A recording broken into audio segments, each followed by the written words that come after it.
Écoutez, en fait, j'ai parlé aujourd'hui de sobriété.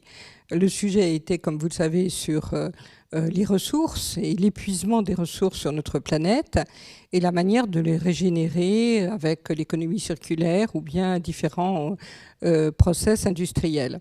Mais je pense que malgré tous ces process industriels, et j'y crois infiniment, il n'y a pas de solution à 7 milliards d'individus sur la Terre sans changer notre manière de consommer.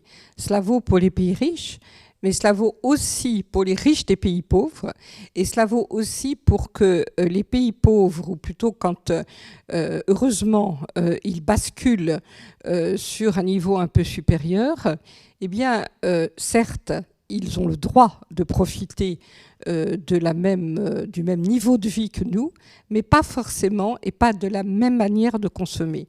Je pense que malgré tout ce qu'on dit sur le fait, en particulier dans les conférences internationales, que les pays pauvres ne doivent pas supporter aujourd'hui les conséquences de ce qui a été notre mode de vie à nous, nous sommes malheureusement embarqués sur la même planète.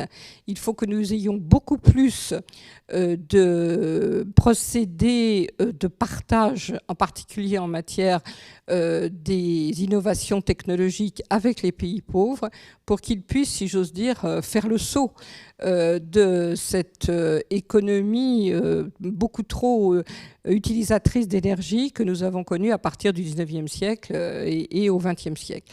Donc mon intervention était sur la sobriété, mais j'ai bien dit pour moi que c'était certes un concept éthique et une manière de vivre individuelle, mais surtout un concept économique, et qu'il faut nourrir ce concept économique.